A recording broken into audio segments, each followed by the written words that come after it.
It is a beautiful Tuesday morning, and of course, as we do every Tuesday, we sit down with different value additional individuals. Wait, no, I didn't use that right, did I?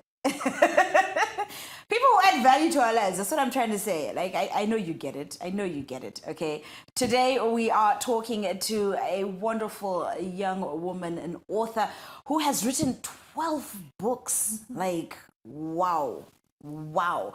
And of course, she is joining us as we go on this mission with you to promote reading. Okay, we want to get back to that culture where we read, and especially reading local literature, stuff that is produced by our local authors, because of course the context is a lot more relatable. I mean, they know our stories, they know our situations. Who better to tell us those stories than ourselves? So today I am joined by a wonderful young lady. Her name is Faith Chipangura. Faith, how are you? I'm good, thanks, Candice. How are you? First of all, 12 books from Is where? that a lot? It's a lot. I can't even write 2 sentences. Come on. It can't be that bad. Where do you draw all this content from? I'll say life is the greatest teacher. Yeah, so you go through life enough times, and if you're paying attention and observing, you're bound to come out with something. Wow. Yeah. Well, Saka, the rest of us were just milling around. Not paying necessarily. attention. You're going through life, but I guess our giftings are different. Right. Because when I'm by myself and just sitting and I say I'm going to write a book, out of nowhere, it doesn't come out. Unless and until that positioning and being in the right place at the right time really comes and channels out the energy. Wow. So a lot of your work is inspired by the things you experience, things you encounter in your day-to-day life. Yeah. Wow, that is absolutely amazing. Now, you've got 12 books. We won't be able to get through all of them, so I just picked a couple that I would like us to go through. Let's start off with The Value-Added Woman. The Value-Added Woman is... just by the cover already, you can see that, you know, there's something there, and she's... Let's look at first just the outlook, all right, before we talk about... You can kind of get some form of the content based on just the cover. It is a very simplistic approach, but it is a very striking approach. Was that deliberate? Yeah, it was. So this was my 7th book, and this is the first book and the only book out of my 12 where my face is on the cover. But if you're not observing enough, you might not actually see that it's me. So the intention with The Value-Added Woman was to take our life experiences and turn them into situations which have equipped us instead of crying about them. Because I've realized, especially for women, we go through tragic situations which change and alter our lives. And most of the time, instead of embracing the person who comes out on the other end, we're always crying foul and blaming situations about, but I was raped when I was young, but this happened to me, but this happened. Yet we never really stop to take the lessons out of it. So for those reasons, this is where The Value-Added Woman comes in. All right. So to you, from what you're explaining, your definition of a value-added woman is someone who's looking at her circumstances, looking at the things that she's gone through, and deriving the messages, the learnings from there, and using them to empower her life, add value to her life, and of course, by that, add value to other lives around her. Yes, ma'am. Wonderful. Now, that's not a simple place to reach.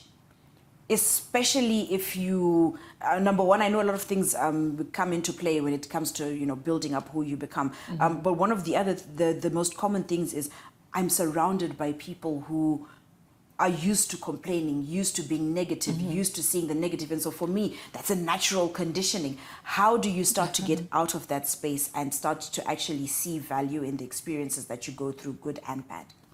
I would say it takes a lot of intentionality and stopping to review. How am I going to show up in life? Am I going to be the damsel in distress or the person who's empowered, who says, all right, it happened. What did I learn out of it? All right, bad things happen to good people all the time.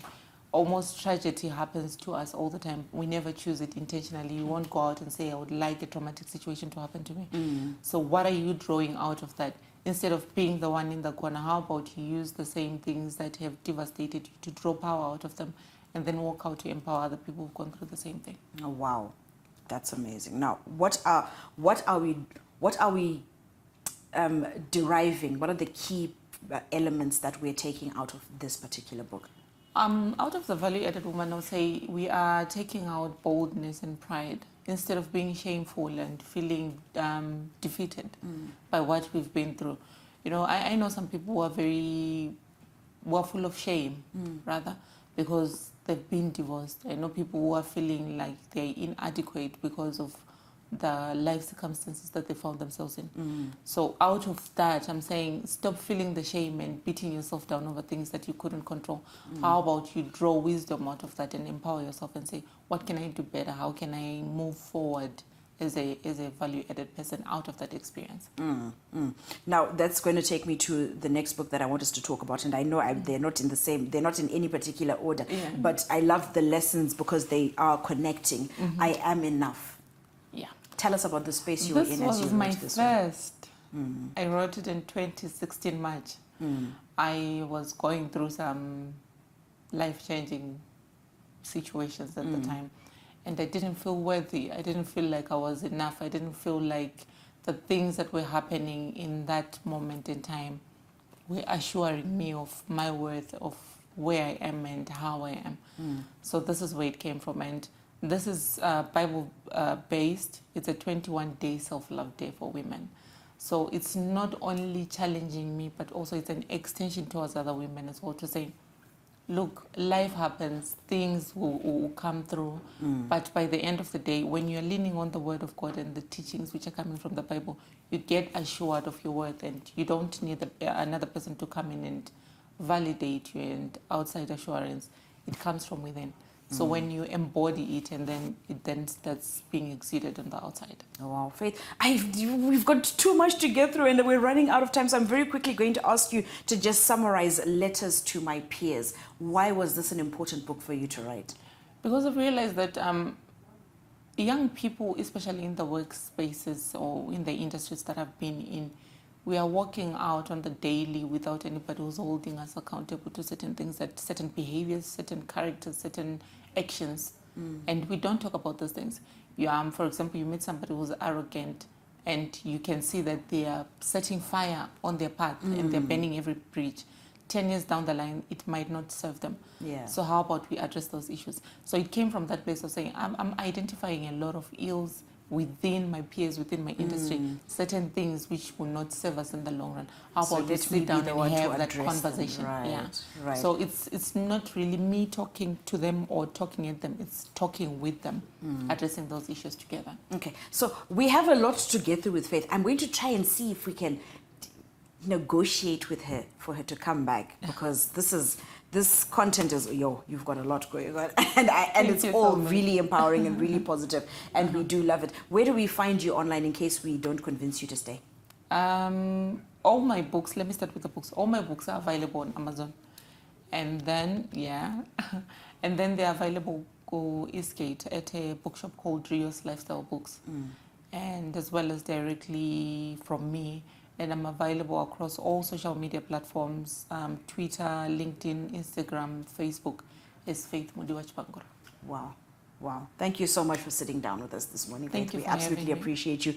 And we're looking forward to even more books than the ones we already have to Thank get you for through. having me, Candice. All right. Now, of course, we are encouraging the culture of reading amongst our Zimbabwean peers. So that's just feeding into your content bank. If you need more authors to read from, then this is definitely one uplifting, motivational, encouraging, self-love pushing. This is the author that you want to pick up, Faith Chipangura. Now